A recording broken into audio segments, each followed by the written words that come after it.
Welcome, everybody, to Kommerce Kings. We got Alex Hormozi, the owner, CEO, brand creator of Gym Lords. Were you that? Is that a good? Should I add anything else to that? Oh, no, resident listener of my team. But that's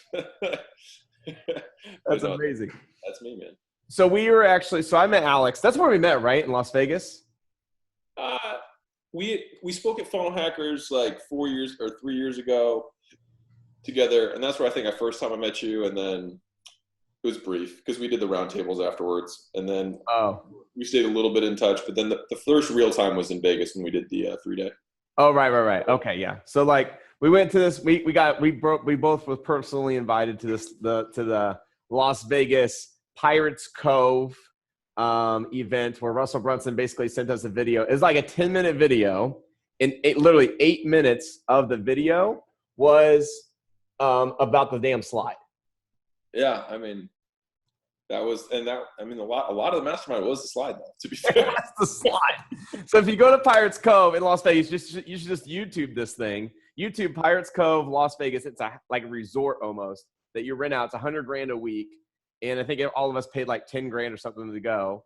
And and truly the slide was pretty damn epic. And I got to say, like, there should have been an award afterwards for Alex. Like I got lucky. I was good up until the last day. The last day we went so freaking fast on that slide. I like injured my back. Like my back, I pulled out my, I don't even know what I pulled, but it was something bad, fierce. And you just kept going. Like you just kept hitting that slide. And you couldn't get enough of that slide. I was digging it, man. I was catching up on like 10 years of childhood. So this slide is like, I don't know, custom built. It goes down a dark like hill. You don't even it's a down ramp and it swirls around, does all this kind of crazy stuff where you almost like flip out every time. So we thought we would take it up a notch. And then we got on these little rafts so they'd go quicker in the water. So then along with that, we chained ourselves together, like we were holding on to each other, right? Going down in weird ways too, like almost fraternity ways. Like we would go head first, but then the second guy was holding the other dude's legs. You're kind of a little close proximity to the privates. And so then what do? We the people who own the place, they own that multi-level marketing. I think it's called like Nurum or something like that. I don't even know if it was Nurum. But they put shampoo and conditioner in all the bathrooms. So I went and grabbed all the shampoo and conditioners and we dumped it on the slide. And then it went even faster. We were clocking some speed on that. So anyways, I don't know if you guys were here to learn about the slide at the Pirates Cove or more about Alex. Probably more about Alex. So Alex is doing some pretty amazing things with Gym Lords. So, why we brought up the Kommerce Kings, because you brought it up before we started, which was I'm holding the Kommerce Kings logo. We got that thing sprayed around all over the place. And you got Gym Lords, and both were created at Pirates Cove. The saying, I guess. The name. Cool. And now you have a picture of yourself holding a sword with Layla, your wife. And a mustache. Just king of the night. I seen the ad. It looks good. I just have no shame. That's really what it comes down to. No shame. All right, man. So enough of me talking. Let's get you talking. So what are you doing in volume? What the hell? How do you do it? And how do you stay so cool? Right now we do about $2.5 million a month for our business. That's a combination of Gym Launch and Gym Legacy. Legacy is our Gym Lords. Like that's the group Gym Lords. Like, so if you are in the NFL, you're an NFL player. You're in Gym Legacy, but you are a Gym Lord.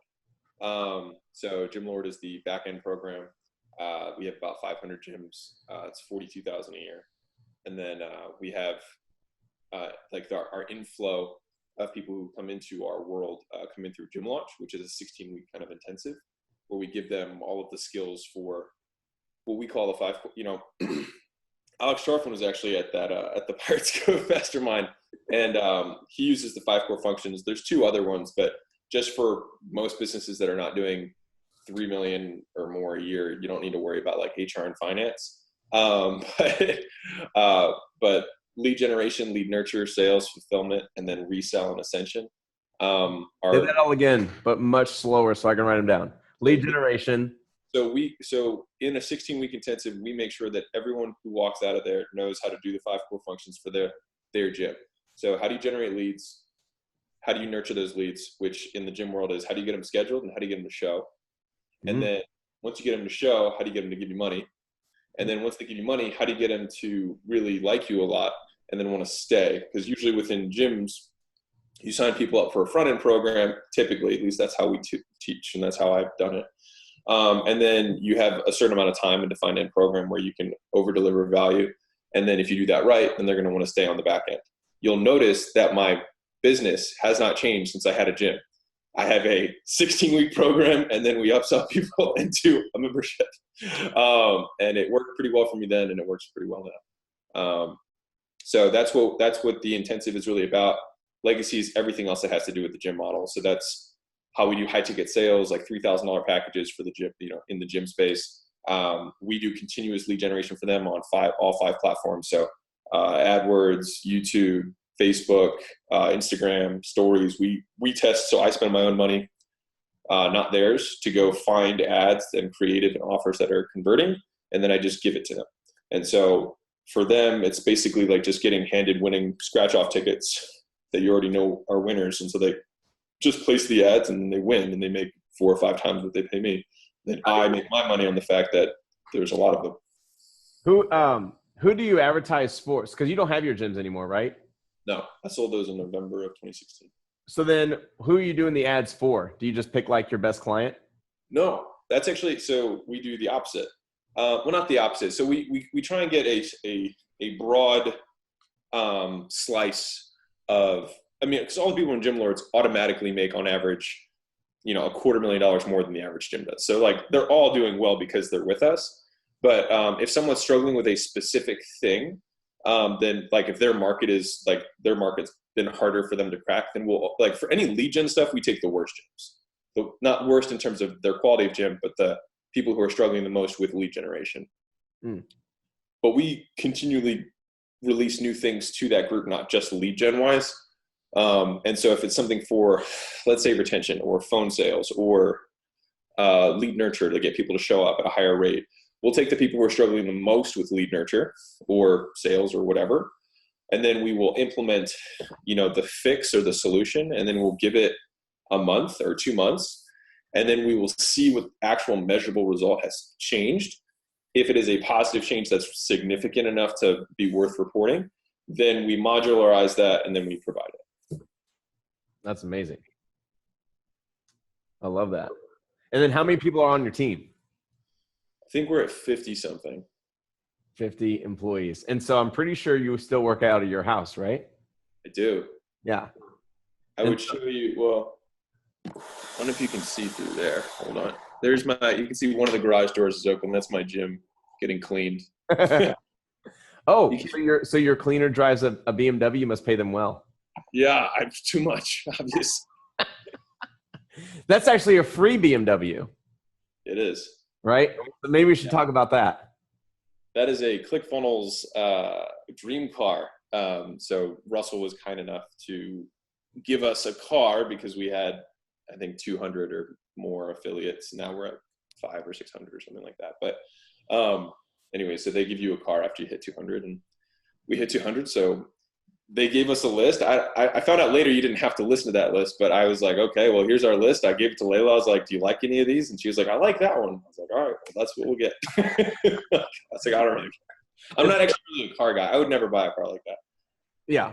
I love how you, so it's very interesting how you like put it all together, because you didn't go out and buy the car. You didn't go out and get the car that you don't want or whatever. You use somebody else's system to get a free car. Right. Like, it's fantastic. It's just leverage, right? So what's cool about it is, and I'm glad I know this about you because I get to explain a little bit more, but you have your clients sign up to ClickFunnels and show them how to lead gen through there. And then by doing so, by giving value, ClickFunnels is giving you value. In this case, it's a car. And you still get a commission check every month. It's a win-win. It's a lot of wins. It's a win-win-win. It's pretty cool. So, dude, you're making good money, man. Like, you're doing well. You're having a lot of fun. You got 50 employees. You work from home. I think a really cool thing that you shared with me when we were just kind of talking one day is you, and I want you to kind of explain this. I want to take all your thunder. But like, what do you want to do with all your time?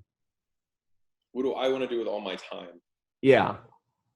You mean like, what do I want? Like, what's an ideal day look like for me as a business owner? Or do you mean, is that what you mean by what do I want to do with my time? Yeah. Like, where are you wanting to take your time? Like, you kind of started telling me about like how you wanted to read a lot. You can steal some of my thunder just because I'm aloof.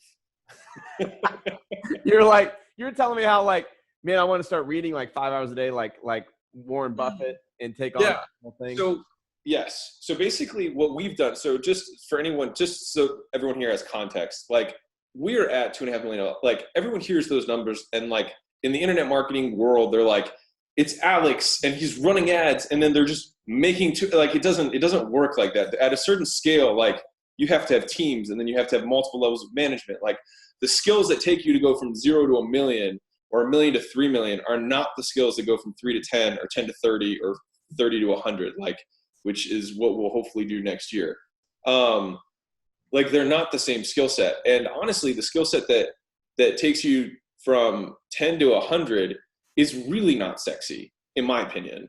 It's like learning to lead well and have clear communication cycles with each department and having clear roles outlined for each employee so they know exactly what they're doing when they're doing it right or what they're not doing if they're doing it wrong. And make it like it's the not fun stuff, but that's what runs, like that's how an organization runs. And that's when it goes from being like, hey, I started this thing to like it's a company, you know.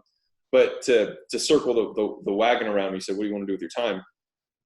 Everything, like this will be a longer answer, I guess. So sorry. So if you think about how much money you make, it's always in relation to the skill set that you have. And so I use the gym owner example because that's my people, but like they're usually starting their training sessions on the floor, which is a $15 an hour job. And they're like, I can't make more money than this because they're trading all their time for a $15 an hour job.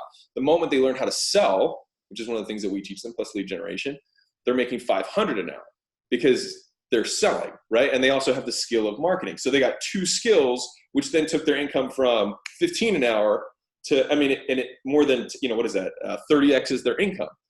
But the thing is that skills don't necessarily need to take a long time to learn. It doesn't need to take you 30 times as long to learn sales and marketing as it does for you to learn how to train people. But it's interesting, but people don't make that jump, right? And so as you continue to level up, like in the beginning, I sold, right? And then after that, I started to manage the sales team. Now, what happens when you manage a sales team? Managing a sales team is a more valuable skill set because then I can have 5 people who are doing the same numbers as me. And if I'm a good manager, which means I've acquired a high level of mastery on that skill set, then I'm making even more money, right? What's interesting is that there's a sticky point where you transition from selling to managing people who are selling for you, and you suck at managing because it's new, and they suck at selling because they're new. And that's the part where most entrepreneurs struggle, is when they jump from one level to the next. And there's a lot of people who never actually make the jump. They continue to go back and forth. They continue to churn through salespeople because they never acquire the skill, or they do it too soon, which is usually that's usually what it is that they get bored really quickly because they're entrepreneurs, but sometimes boring is good. And that's one of the big things that we preach, is that like a boring business is not a bad thing. So anyways, with my time, as we continue to acquire new skills, right, then the things that are on my plate continues to become less and less and less doing, and a lot more directing, and then kind of thinking.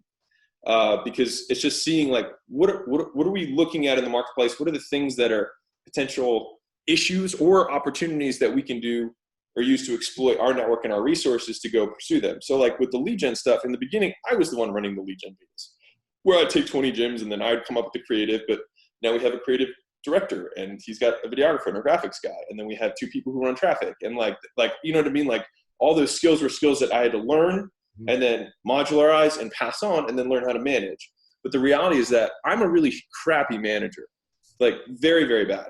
My wife is an amazing one. Well, she's not a manager, she's like a leader. She really does run the company. And so she's continually pushes me out of my next role over and over and over again, to the point where now, if you were to look, I can even show you. I don't know. Can I screen share? Is that okay? Yeah, go for it. It sounds good. We've never done that. This would be interesting. This is my, like, tomorrow. we're going to work out, and then I have a huddle. You know what I mean? Like I've got stuff like my workout is on here, but I really don't have anything. I have my 2 team huddles, which is the only thing that I attend on a daily basis. And then maybe one other thing every day. And the rest of my day is just spent doing what I need to do, which is learning and thinking, which sounds really lame, but that's sort of where I'm at right now. So how are you learning and how are you thinking? So thinking wise, so I guess they kind of go hand in hand. I'm a big fan of like binge consuming certain types of content. Ooh. So if I need to focus on sales, then I'll just read a few sales books back to back. And I think one of the things that's been somewhat unique about the way, or at least from what I understand about how people learn things, is that I will read a lot over short periods of time. And then it will take me like 2 months to like digest everything that I just read. And so I take notes, very deep notes for each book that I read. And then from the notes, I write down what are the actions that I would like to do from those things. And then once I finish the book, I categorize those actions and then I prioritize them. And I don't start another book until I've done those things. And so what's kind of funny, and this is what I told you, I was like, I would like to read more, but I say that, I think I've only read like maybe 25, maybe 30 books, but we've just done everything that's been in all the books. If that makes sense. Yeah, I'm just making a path real quick. So binge consuming, you find topics like selling, you take deep notes, you look at the actions of those deep notes, you categorize the actions, and then you prioritize the actions. Yeah, and then we do the actions. Yeah, the main step, the one that actually counts, do. And then, and the last step would really be, at this point, we can delegate those things. Absolutely. Yeah, implement or delegate. Yeah. I love that. What's your opinion on, what's that?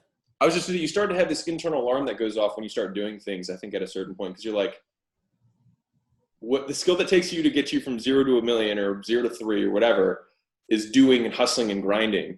But if the coach of the NFL team starts like going into the offensive lineman's like coach's playbook and starts writing stuff, like the rest of the team is suffering. So like it is not advantageous for him to do that and step on the field because then everything else goes down. And so like you have to catch yourself when you're doing things to be like, should I be doing this? Can someone else do it? Mm-hmm. And then most of the times it's yes. And it's just our ego that says no, or our fear of being an entrepreneur who like, what if I give them the keys to the castle? Then it means they can run the castle without you, which is a good thing. Or you're like, where'd my castle go? Don't want that to happen. So, hey, what's your opinion on broke people? What's my opinion on broke people? That's such a funny question. I mean, there's tons of mindset things. Like, typically, they have like a hatred of money. A lot of times, they don't think they do, but a lot of times people will self-sabotage. Well, maybe here, let me get more clear. What's your thoughts on selling to broke people? Oh, selling to broke people. I'm an equal opportunity salesman. I sell to rich and poor alike. So I genuinely believe that, well, from an overarching business strategy, I don't think that making offers that cater to people who are like that is necessarily going to be the best strategy. But when it comes to a tactical hand-to-hand combat standpoint, once you are in the arena with someone, you're on the phone, they have walked into your door, that possibility of them being broke is no longer an option. And so at that point, it's always a priorities thing. So like if someone's like, I don't have the money, it's never really the answer, because if I were to say, I'm going to give you that BMW that we just had on the screen 2 seconds ago, if you can give me $500, they would find a way to get me $500, right? And so if you can think about that always, then it just means that whenever someone says they don't have the money, it means you just didn't make it important or valuable for them. But for the salesman, they should either go in thinking, okay, I'm going to try and close this knowing what I just said about the BMW. But if I don't, then it's going to be an awesome opportunity for me to practice and hone my skill. And like one of my crowning achievements, I think I've sold 2 people who are homeless into like a $600 fitness program. But I was proud of that because I do think it's going to help them if they can, get the discipline in this area. But it's just like most people will see someone, they'll make a judgment that they're poor, and then they won't even give them a real sale. And the reality is that most times people do have the money, but you, just because you don't want to feel bad about yourself, say that they don't. Yeah. But the reality is that like everyone has money. Homeless people have cell phones. Everyone eats. It's America. You know what I mean? Like people have money. They just don't want to give it to you. That's why you like selling to broke people, because they're the ones who spend money. Oh, you mean that aspect? Yeah. So if you're watching this and you have to sell to people who are broke, I think that there's two beliefs, right? So like if you can sell to rich people, that's great. They have money and they're rich, so you should be able to sell them. If there are poor people, right? The reason that people are poor is because they don't know how to hold on to their money, which means that they should be easier to depart with their money than a rich person is. So you really have a win-win either way. Either one person has an abundance of money and they're happy to hand it to you, or they're just not good at holding on to money, which is why they're poor, which means it might as well be you who takes it. Yeah. And I say take, and I say that purposely because a lot of people are like, people give you money. Like, no, get on the phone. Like, you have to take it. And you take it for their own good. The difference between help and manipulation is intent. Mm-hmm. Yeah, absolutely. I love that. Well, I would like to hear the story of when you were back in the gyms. Like, I remember the story from Vegas where you're back in the gyms and you're explaining how you were sitting down and I think you were tired that day of selling supplements. Yeah. And how you made like this epiphany. Can you walk us through that? Yeah. So one of the big things so from an overarching standpoint, people are much easier to sell when they don't know they're being sold to. And so, because then you can basically just have someone make a subconscious decision. If you ever see people who are closing 90% plus, it's because the other person doesn't know they're being sold and doesn't know they have an option. And so I spent probably a year and a half trying to sell supplements at my gym. And I just couldn't I made sales, but like, I was like, this is just too much of a battle. Like there's too much arm wrestling that's going on here. And finally, after like batting 50%, for the day, which for me at that time was like heart, soul wrenching. I was just like exasperated and beat up on because I'm a big fan of like learning how to do one-on-one for a long time. So a lot of like my gym owners are used to doing 20 consults a day. I mean, like you get good at sales very fast when you have that many at bats. But anyways, this lady came in and thank God she was just chipper that day. And I had just been battered. And I just looked at her and I was like, you want chocolate or vanilla? And she was like, which one do you like? And I was like, chocolate. And she was like, okay, I'll have that. And I was like, okay. I didn't even talk anything about the benefits, about like what it was going to do for her, about like what her pains. I didn't talk about any of that. And I was like, do you want strawberry or kiwi? And she was like, and I was like, I like kiwi. She was like, okay, I'll do that one. And I was like, do you want to use the card you have on file? And she was like, yeah. And I was like, okay. I like didn't want to scare her away. And I basically, it was just the first time I'd ever done an assumed close. And just giving people a choice, or their mind is thinking about the choice, which is the choice you want them to be thinking about, which is, do I want the Supreme or the, here's another really good example of this. If you ever rent a car, when they ask you, do you want the super insurance or do you just want the minimum, right? Everyone's like, oh, I'll just take the minimum, right? The reality is that you don't need it because your card already covers it anyways. Right. But the minimum, and even the word minimum assumes or implies that you can't not get that because that's the minimum. And so if you are naming packages and you want to get people to buy them, have two names, have one of them be the minimum, and then always push that one. You can have the anchor be super high because then they're like, oh my gosh, that's the super. I just minimum's fine. And they think they're getting the deal because they're like, I'm being conservative. I'm only getting the minimum. The reality is they still buy something. I love going to those car rentals and someone, they do ask that. You're very true. But I was just like, oh no, I'll just use my own. And they're just like, he knows. They get really weird about it because no one says no. Right. They really do. They get like very upset about it. They do. It's pretty funny. Dude, so in a business like yours, what's your biggest challenge right now? Like what's painful to even look at, talk about, hate to think about? What's that big moment right now? Because you're in those, you're talking about the chasm, crossing the chasm. So what's your challenge in the chasm? So the biggest thing is really just scaling the team at this point. So the first thing you do as the entrepreneur is you have your core team. So like you should never have more than 5 people directing, Some people say up to 7. You can have slightly more if everyone has the same role. An example would be like a sales manager could have potentially like 7 people who are direct salesmen who all have the same job, but you can't really have more than 5 if they have different roles. So in the beginning you have your core 5, right? And then as you level up, each of those 5 become basically department heads, because in the beginning, you're trying to outsource each of the things that you're doing in your business, which when you're a one-man show, you're doing sales, you're doing lead generation, you're doing customer service, you know what I mean? And so you start outsourcing those things in the inverse order of the value that you find in the marketplace, right? Yep. So the first things that we outsourced was the customer service. So people were like, how did you train your customer service? So one of the things that we're known for is having world-class customer service. That's like one of our big things. We've got 20 full-time support, and all they do is they hop on the phone with gym owners. We share screens, we fix funnels. We've got pixel specialists, automation specialists, nice. Funnel specialists, ad specialists. They're like, how do you do that? I was like, we have them go through our training, which is what we give our clients. So they know it really well, you know what I mean? And then it also gives us the opportunity to continually improve the product so that the product is always up to date and always good, because it's literally how we train our people. Wow. We've actually since created it's called a click training, which is, it's like when you're creating a much bigger organization. For anybody who's listening to this, you probably don't need to worry about that. You can just check with what I just said. But the big stressor is just, I mean, it's always at a certain point, it becomes always people. Not that it's a stressor. It's just like, that's the bottleneck. It's just that we need to grow out. So like my department has been the last one to grow, because if we're just talking about what I just said, we're outsourcing inverse order of value, and not value, but in terms of what you can find that skill set on the marketplace for. And so, the first big team that we built out was customer service. The second big team that we built out was sales. That kind of went hand in hand with operations. And then we had billing, which actually was billing and customer service first, and then sales and operations probably is the next two. And then right now we have, I had two departments, R&D and marketing.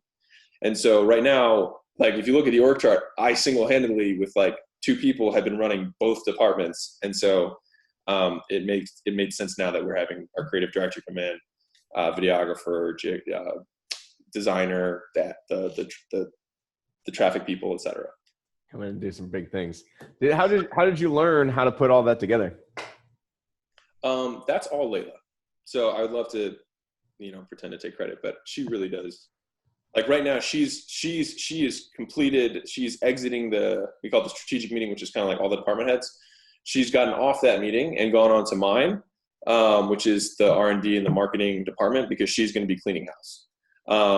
Not that like it was dirty, but she's just very good at process and putting just structure in place, making sure everyone's clear. Like everything I said before, like clear communication cycles, et cetera. Like the rest of the company works like that, except for my two departments.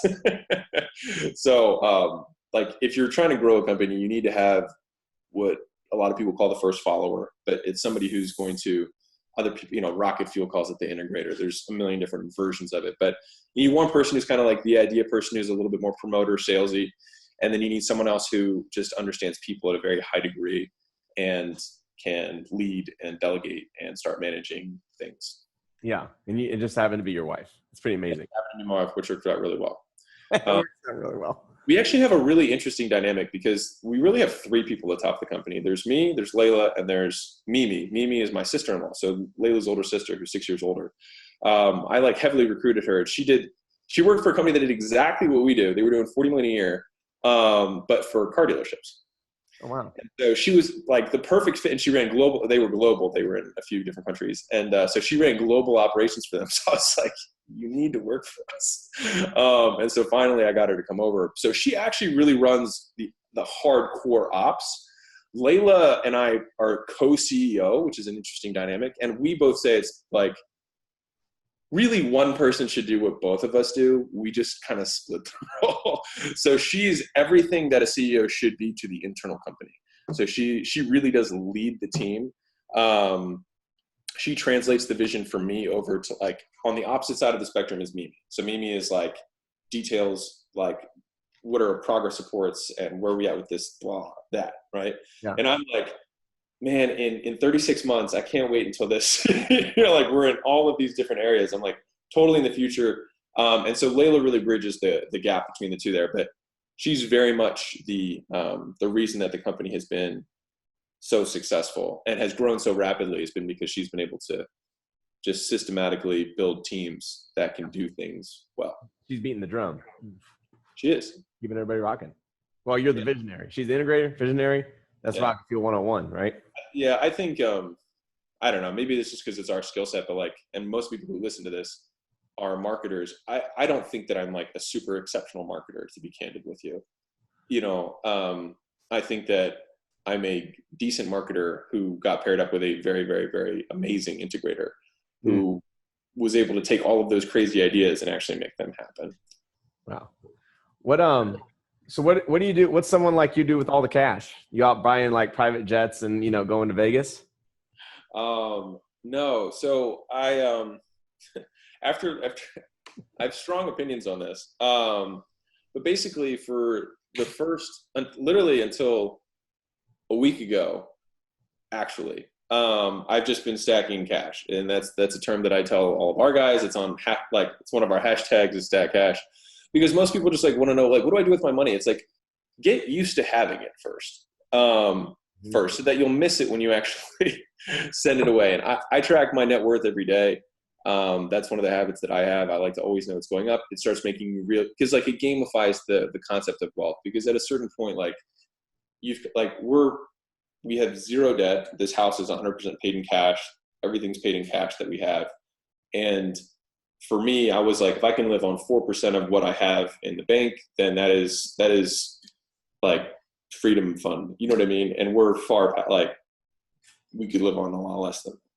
So, after looking into everything, I knew that I didn't want anything that was going to take my attention. And so I think the majority of people make a little bit of money. They're like, what should I do with it? I'm like, your ROI on your time and your attention will give you so much higher ROI from the business than you trying to get 10% on this money.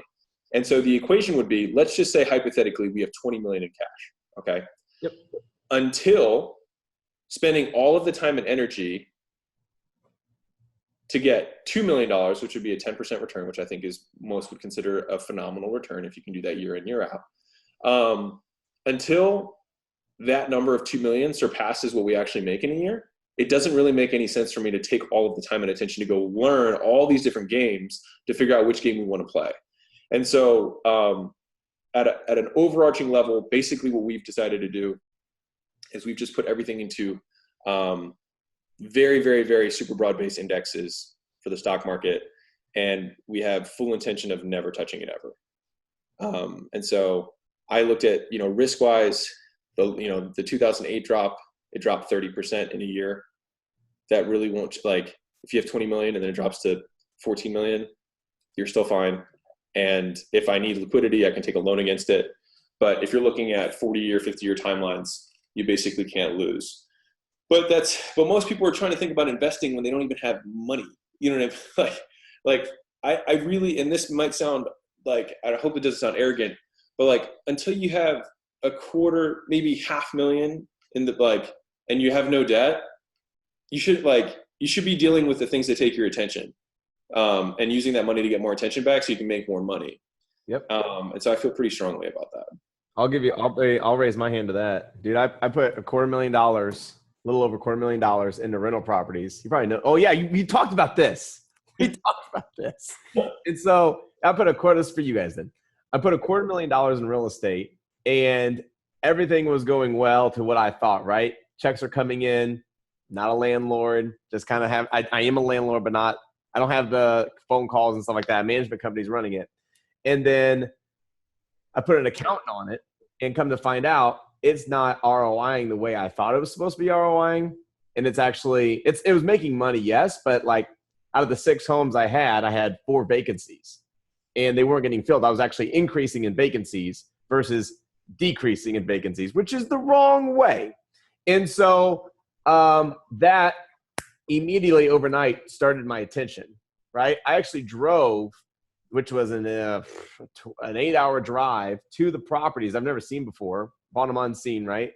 And dude, for 2 days, maybe those 3 days, I ran hell in 3 cities to get the management company in play. Ended up firing them. They fired us. It was a whole hoot and caboodle. And then now to sell the properties for a lower price than I bought them for, just to get out of them. And tell you what, I think at the end of the day, I'll probably break even, if not lose maybe 10, 15 grand off of it. But that was I did it for 3 years, had them for 3 years. And for as much attention I had to put toward, you're laughing at me, but for as much attention I had to put towards that, I could have gone out and made 10% on that $250,000, right? By just concentrating on Kommerce Kings, concentrating on, I don't know, selling this little guy. Who in the hell knows? But Like, dude, totally, like, I'm totally game. I'm totally picking up what you're putting down. Yeah, if you spent all 3 of those years never getting a single email or thought about those properties, and you just left the money in your bank account even, and then you just took the time and attention and then just did anything, you would make 25 grand. Right. And so, like, we make a lot of money, and it's honestly an insane amount of money every single month. And when I look at how much we make, there's just no way that anything's going to even come close to making that much money, even on all of the net worth that we have. In any time. So like, it has to be like, anyone who tries to tell you that real estate is passive is lying. That's why there are full-time real estate firms, and like, that's why there are guys who are real estate developers. They don't do anything else. That's all they do. That's their game, right? It's a business. So it's like starting another business without any of the knowledge or the skills of that business and thinking you're going to win. Mm-hmm. So it has to be something that's like truly, truly passive. Like, when you get, like, the big debate was, whether I was going to do just bonds, just so, just to get 2%, like, just literally minimal with no risk, so I don't think about it. But we talked about it for an extended period of time. Basically, like, as long as you know that you're not going to touch the money, you're going to win over a 50-year period, even if it's super high right now, which it is. As like, we're just going to get in and never think about it again because we don't need that money. So that's where we're at, and that way I can spend all my time focusing on bringing cash in, which is the game that I know how to do. That's a good game. It's interesting of how many people we talk to, it's on this show, of what do you do with your cash? There's a lot of people who are great at making money, right? But they don't know how to manage their money. And it's fun to see the people who know how to manage what their plan is and how they think about money. Because when I was like 5 years ago, this guy Mark Warren was sitting next to me at a lunch, and he saw something in me that I didn't see inside myself. And he looked at me, he goes, "Hey, just know what you're going to do with the money when it arrives." And I was like, okay, all right. And I didn't know, right? I didn't know. I was like, well, I don't even know what that means. And then you make money, like you say, and then you either don't know what to do with it, so you become broke, or you become poor, or whatever. And then you just know what you're good at, so you go make more money, right? But you get in that cycle. So the question is, and that's why I love listening to people like you, is okay, what are you doing with your money? That seems smart. Maybe I should tack that onto the to-do list and watch what I'm currently doing and maybe change course a little bit, diversify, or do what, like, there's always ideas, and I love hearing from you. So I appreciate you saying that. Dude, we got a couple minutes left. I want to switch behind to Kommerce Kings, behind the scenes behind Kommerce Kings, where we kind of dived into like a couple more questions. But this has been fantastic. How do they get a little bit more of Alex Hormozi? Because the guns don't stop. They just keep on growing. It's amazing. The easiest thing to do if you're just trying to consume stuff, I don't even think I have call to actions. So I told you I'm not a very good marketer. Is just go to alexspodcast.com, ALEXS podcast.com, and you can hear us talk about sales stuff and marketing stuff and money stuff and all sorts of fun things. I don't make content that's longer than 10 minutes most times, so it's very bite-sized if you're into that. Into that. One bite at a time, said the elephant. All right, cool, man. Appreciate you. Stay with me. We'll switch by, everybody. See you guys later. Have a great rest of the day.